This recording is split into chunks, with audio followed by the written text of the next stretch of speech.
banyabo ne basebo bannayuganda bannange mwenna amanya gange nze Nyanzi Fresh Center the National Mobilization Secretary wa National Unity Platform ate nga nze coordinator wa informal sector mu People Power Fraternity ekiseera kimu nga mbadde mukulembeze okumala ebbanga ddene wano Kampala Central Division. Olunaku lw'eggulo nabadde nina okubeera NGS Barometa Kasammeeme naye saasobodde okubeerayo bwe kyakoseza mu nsonyiwe nabadde njagenda kwogera ku issues ezikwatagana n'ebigenda mu maaso mu NUP naddala ebikwatagana ne ofiisi yange ya mobilization mpozi n'ebyokufuna ba candidates nga bwe bigenda mu maaso naye twafunye obuzibu nalabuddwa nti waliwo abaagala okuntuusaako obulabe nesobola kubeerayo.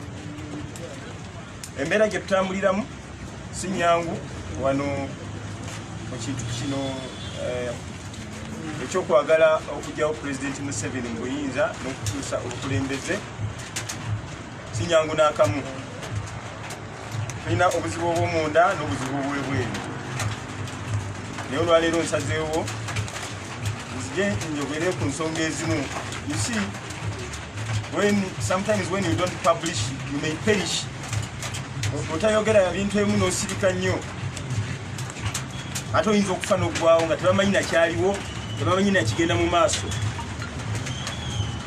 Era nze mpandise natandika okukola recordings ezimu nenzikweka gye batamanyi. Buli akola ekintu nkola recording nempa ripoti entuufu. In the heart of people power byemanyi bingi era nga misirikidde naye nga bw'obijjayo mu kiseera kino biyinza okuleeta ensasagge struggle nayo nenegwa butaka. So ndi very careful mu bigambo byange ebiseera bimwe banjogerako ku Facebook na buli wamu n'ensirika siba musiru mba nina ensonga lwaki nsirise kubanga ebimu bibeera byetaagisa obudde bwabyo obifulumya.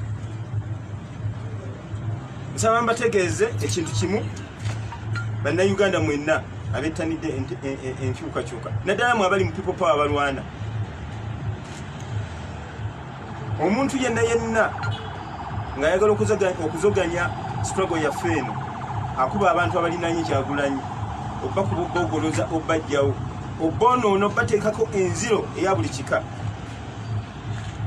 Naye ekyo bwe twamala okitegeera era twegendereza kubanga tekitegeeza nti olwokuba oli kumpi ne Kyagulanyi toyinza kuba mukyamu. Oyinza okuba nga oli kumpi ne Kyagulanyi naye nga gwe mu secretaries number 1 nga gwakola ebintu byennyini ebimukuba. Tulina ekigambo ekisingira ddala obukulu ekidivertinze abantu baffe naddala abatalina experience kubanga People Power ejjudde abantu abaga okukyusa eggwanga naye nga tebalina experience yakulanyisa mulabo ono kubanga ffe abamu tubadde naye tubadde nabo tubadde mu system eno era tumanyi. Kakati ekintu ekisinga okuleeta obuzibu bwonna naddala mu young people abavubuka abettanidde enkyukakyuka eno ekigambo kye beta diversion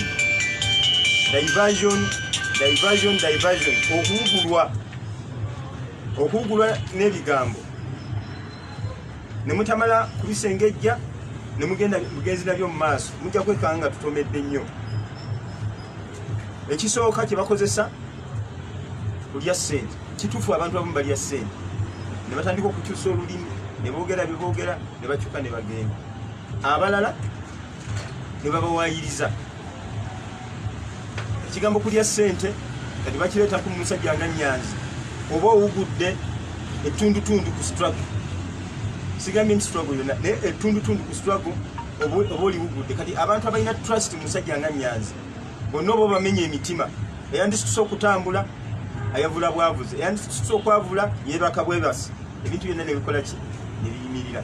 N'olwekyo diversion ekintu kyonna bwe kijja at least tujje mu nsonda za People Power oba za NUP twebuuze tulabe ki ekigenda mu maaso okusinga okutambuza ebigambo ebimu ebitaliiko bukakafu okugeza ennaku zino zonna bagamba Nyanzi yalidde sente zone, Nyanzi yalidde sente zone, Nyanzi yalidde sente zone, Nyanzi yalya sente zoli. Ng'oyagala okumanya obuzibu bwe nina ne resistance gye nina mu kulya enguzi n'okujja ku bantu sente, genda obuuze Museveni yennyini.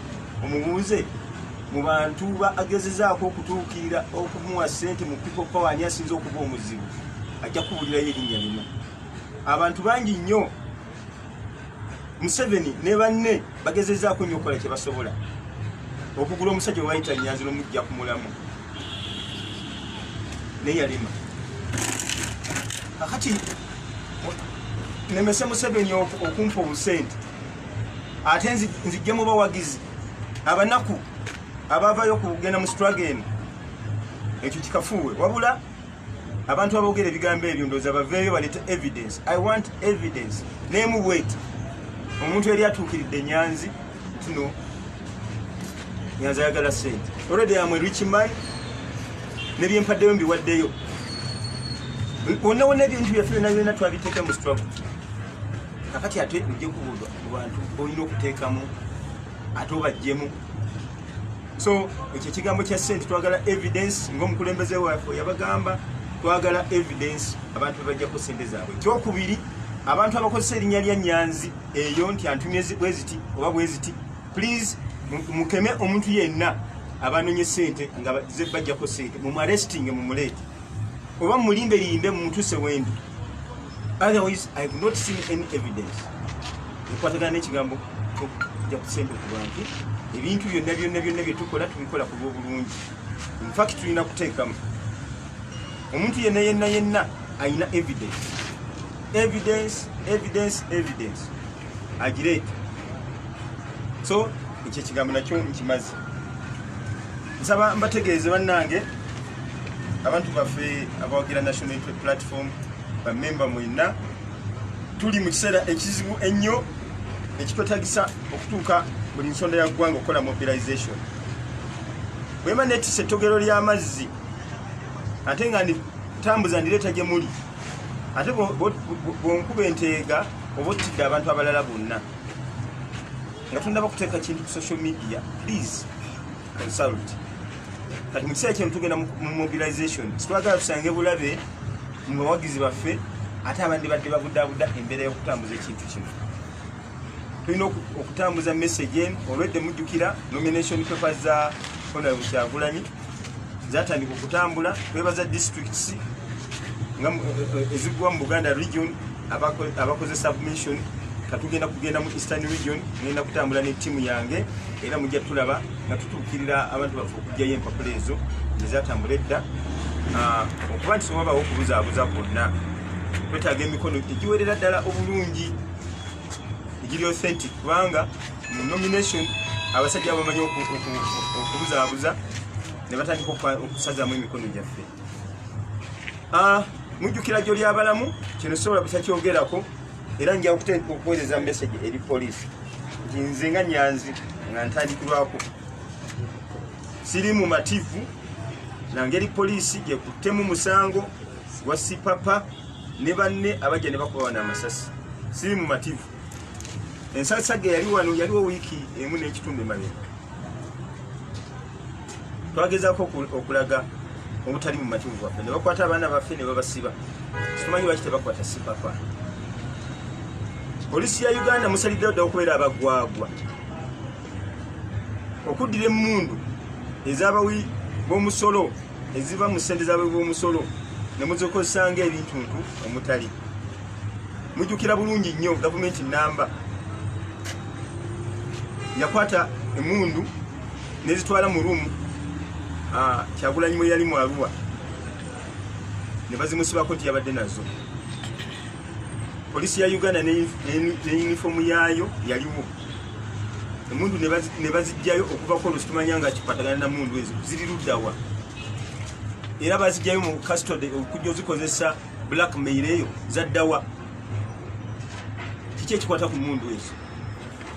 Minisita omulamba Moses Ali najja mu parliament n'agamba nti nno Kyagulanyi bamusanze ne firearms. Ebyo byonna byafiira awo mu bigambo, mu bikolwa na mu nsonga yonna. kati twebuuza abavubuka bano abajja n'emmundu ezo bazijjawa twebuuza ani yatta Kaweesi ani yatta Kagezi ani yatta abantu bakirumira bonna bakamoga abantu bonna abaze bafa kati zino emmundu ez'amaanyi abavubuka ze baali bakuttona zadda luddawa era ziri luddawa era bazijjayo batya batambule nazo bajje bakole ensasage baddeyo polisi ya Uganda where are you nze bane sijja kussa mukono mu bintu ebimu era no mwembeere no bebe n'entwala egy'okuntwala next week polisi wetavaayo kukwata sipapa mutwala mu mbuga z'amateeka munenya kujja kuba masasi tugenda kwerwanako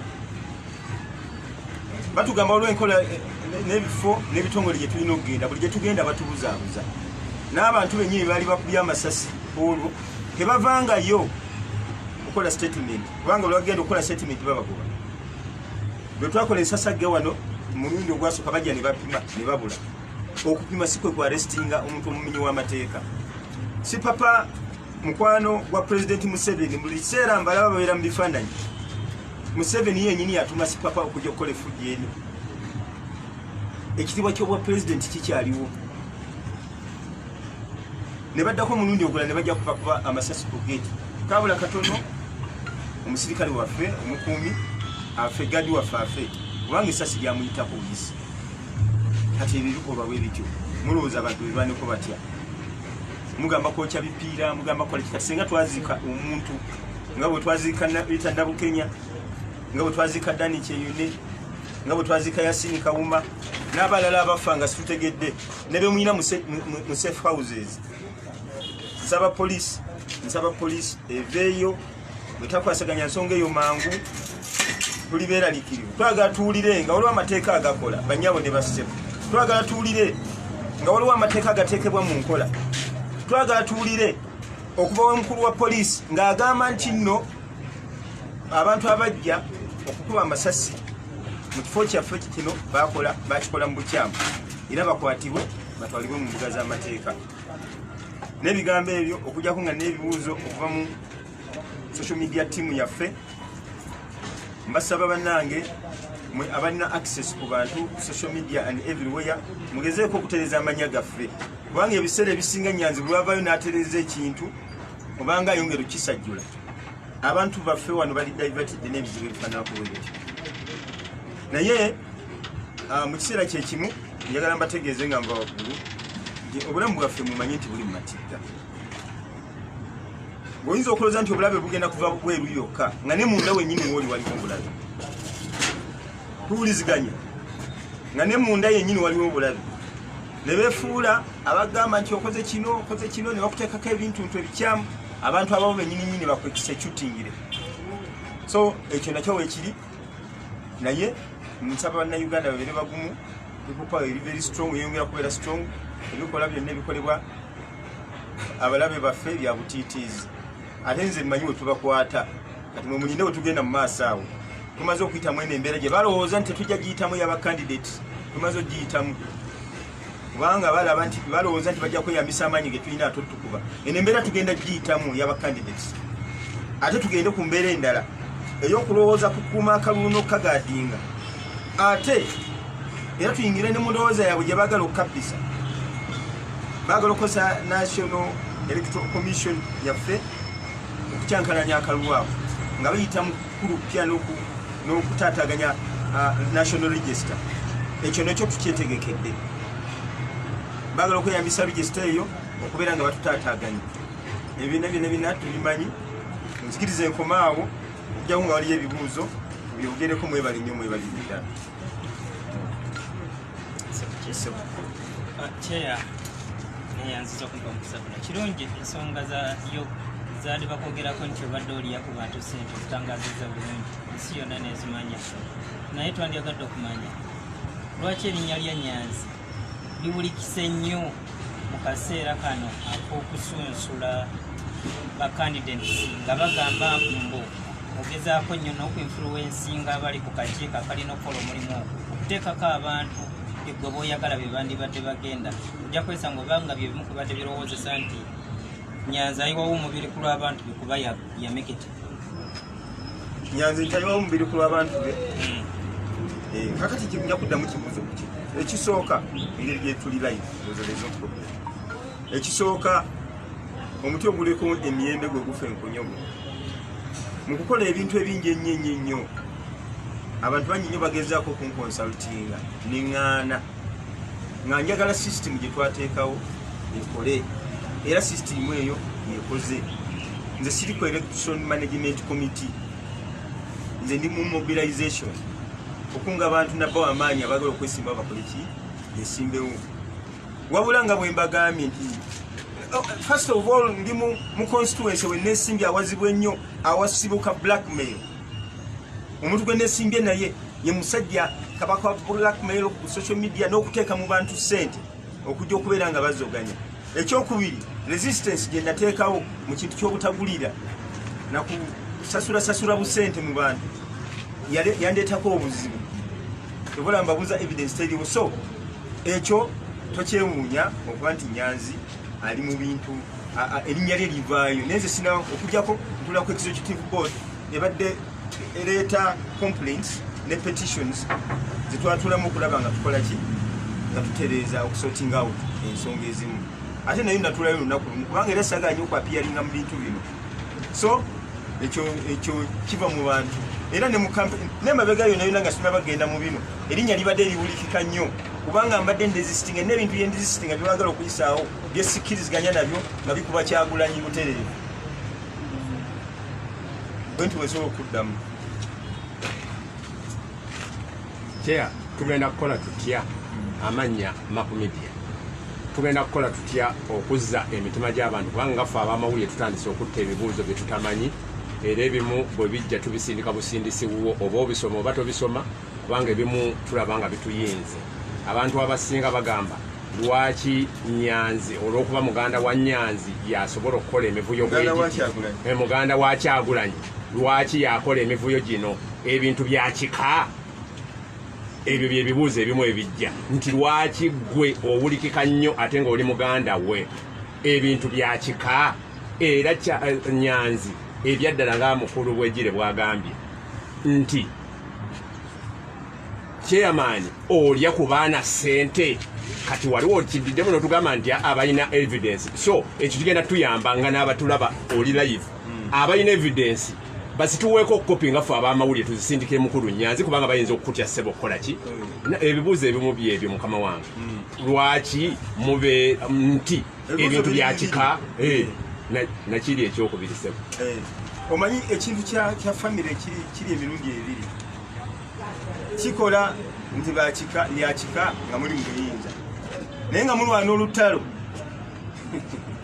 ensonga eyo sigirabamu ggumba bwe mbanga ndi musirikale kubanga you can't exclude me ate nkulaba oleeta ekintu ekyo nkulaba nga nsosola nze okwerwanako nze ng'omuntu kubanga tinange first of all nwanira eddembe lyange ery'abantu bange abandi okumpi n'eggwanga lyange ne bannayuganda byonna okutwaliza awamu kati sisobola kuva mu struggle kubanga ndi munnayuganda kati nayingira mu struggle eno nga nina experience natandikira wala kubanga ekyo ekibuuzo bw'ogenda ehoyima oba aluwa mu Masasi tewali akikubuuza bakubira essimu kati Nyanzi talabikako ali luddawa ng'otuuka wano mu bintu ebimu nga kwesimbawo nga bagambye ate lwaki yesimbyewo you know ekintu ky'okubeera munnayuganda kiri constitutional ate leka abantu mbabuli aba people power omuntu nga nakukuba akusuuza emundu yo yonyina ekuli ku lusegere wano fena tuli ba warriors mwemanga ndi ku front line nkuba amasasi bulungi nonzijawo olwokuba n'ensonga nti akuba abaana olutalo lwakuba muganda woli nze nzikiriza nti nze nekkirizamu nti nze best soldier awenwanira n'ebyensobola okukola era nja bikola extreme lenge ebigambo byoyo agambye nti oli muganda wo teninsazeeko yadde n'akamu ekyokubiri mbadde mu byobufuzi okumala emyaka ekisuka mu 25 saabijjamu lwakuba Kyagulanyi abirimu era mbadde sikulembera famire wano mu Kampala Central mbadde mu struggle okumala emyaka 25 nali sirwanirira famire yange waka nali nnwanira kulaba nga ebintu byonna bitegeera okuyita mu ssomero ly'empise byonna nenkola mbadde nteekateekera obulamu si kudda mabega wabula kugenda mu maaso. Kati bwe nsinkana nga Kyagulanyi nga muganda wange ali mu struggle, eyo nze njitanga added advantage. Ndowooza nti nja mwesiga kyaŋŋamba naye ajja kunneesiga wana abantu nyokola ki okugenda. Era nsobola mu protectinga nnyo, mpulira nga nsobola mu protectinga. Nze nkirina nti nsobola muwa protection okusinga omuntu omulala. That is what I feel. Ate sisobola kutuula waka nga mpulira bamuzoganya Samuel. Kakati gwe funamu ebirungi byenkola.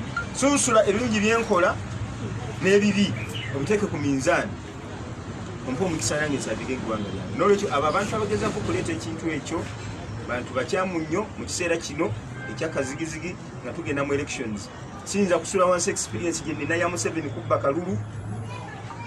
Siyinza kusula experience y'aba opposition bemanyi obulungi, abakulu abali abamulimbalimba bemanyi obulungi. Siyinza kusuula mulimu gwange gwe ninamu experience ogw'okuzoganya. Siyinza kusuula mulimu gwa mobilization. Ebyo ebigambo byonna nja kubitunula butunulizi. Ndi mugumu nnyo ate olw'ebiŋŋamba byogera kunsabikako ddiba gumu. Buli lwangambye ebyo ebigambo nempulya oli nga ngambye yalidde ssente, yakoze kino, yabadde ne gundi. Basindisa abantu ntwawo oli atudde kumpi naawe afunye ekifaananyi n'alowooza nti ajja kulandukirako ebyo. Mbabuulira mwerinda. Ne bwe munaleeta abantu bonna ne muleeta Museveni ne munteekako wano kifuba neyeekubisa ekifaananyi nange sigenda kuva mu struggle era teri kigenda kummenya. So omulimu gwange sigenda gusuula. I have to fulfill my responsibility wano mu Kampala, naddala wano mu Kampala ate n'eggwanga lirina okutwaliza wamu. So ebyo byakika bijja kujja luvannyuma nga tuwangudde nga waliwo ekigabanwa. We are not sharing. We are in the war. We are at war. We are soldiers at war. We have nothing to share. That is nonsense. We have nothing to share as a family. We are just putting in.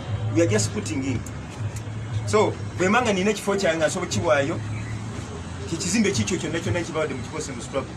Neŋŋamba nti n'akamotoka kange kaako. Neŋŋamba nti nina ne pikipiki. N'omulala naleeta ekirala. Mbasi entertaining nonsense nga waliwo kitambula. Ebitutabula byonna tutambule tuli bisootinga. Ebitutabula tutambule nga bwe tubisootinga so si kuyimiriza struggle ate tulyoke tutambule nga balala batulese. Sebo nkuzeemu. Neyanziza nnyo ssebo lwakuba nti ekibuuzo kyabadde kigattirako nakiri kyesaamazeeyo ekyekifaananyi kya full figure. Ekifaananyi kya full figure kyatuleetedde obuzibu. Ekyo kyennyini woba oyongereza abalala bajja kugattirako bagattireko. Nze ndowooza nti buli muntu ayagala okufuna ssente wa Museveni anoonya ekifaananyi ne Kyagulanyi nefu. Abantu abamanyi mu Uganda tuli batono. Oli bw'aba ayagala ogenda okunyaga omusajja we ekyo kyalina okukozesa. Ndowooza nti bannayuganda sirina budde bwakuddamu kibuuzo ekyo kubanga omuwala oyo yansanga wa Misa Kisemakula ekifaananyi ekyo kiringa mwezi gumu kitundu olw'ebiri emabega. Yajja n'agamba taata waffe mujjukira yabeeranga naffe wano mu Kivu Power. Taata waffe baaba n'afuna ekifaananyi saamanya na cameraman we yali. But I don't take that as something important. Misa Kisemakula wala ina restaurant tolo kuliawo emmere ya box awo. Bayitawo batya? Passport ki? Passport hotel wa Semakula. Oba yabako kamera babali bakoze batya sama ya kumanyi. Era namugamba no sina budde nina kemaliriza. Na ina nago nali ntudde naye alina mu nkofira ya People Power. We don't have much to talk about that. That is a picture. Tulinde action. Sebo. Amanya Ekerapidi wa Rapid Media Uganda. Yes sir. Ogambye nti omusajja gwoli naye wano mu Kampala Centre muntu wa Buvuyo. Ate n'ogamba oyina experience mu kubeera nga okuuma omanya engeri gy'ona akuumamu akalulukaani ka Kyagulanyi. Ogenda bikwasaganya otya ebibiri? Kyovola basagala muntu atataganya ttiimu egenda kuba muyaayo. Owulira munnange. Wano Kampala Central Division tulina ttiimu egenda ogihandolinga. Nze ngenda kubeera mu ggwanga lyonna and I'm very sure ttiimu ejja mukolako. Ate tubala buli step yonna ekolebwa. So weberedde mu ssebo. We work as a team. I don't work alone. Nze mbuuza kinga bwagenda okwesimba ku bwa Kampala emupya ate atumanyi Kampala esoosi ya buli kimu kibuga civilization wetandikira kikyotegekedde bannayuganda ne President Museveni singa agezaako okukolako resistance. Ekisooka njagala kusooka kuzza amagye gaffe agali disgruntled. Abantu n'abanyigidde kyobalaba Katonda tuyandi kino tukiyitamu. Abantu bonna abanyigidde mu kalulu kano mu vetting exercise mu kulonda ba candidates.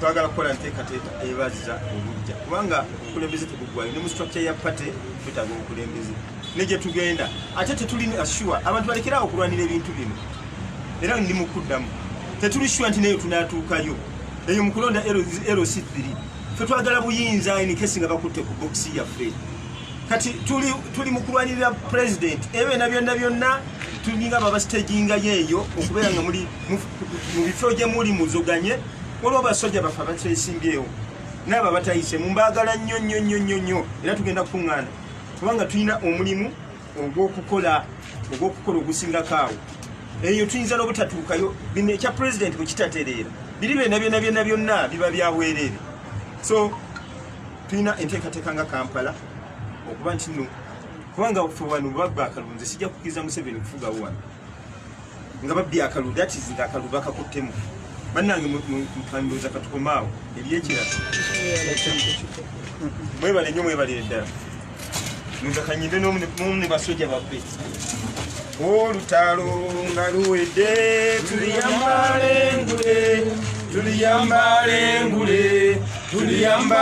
engule olutalo nga luwedde tuliyambale engule tulivimba mu Uganda empya. This is the time, this is the time to say goodbye. Ne bw'aliba alemeddeko, ne bw'aliba alemeddeko, ateekwa buteekwa kugenda. Ate ne bw'aliba akakuttemu,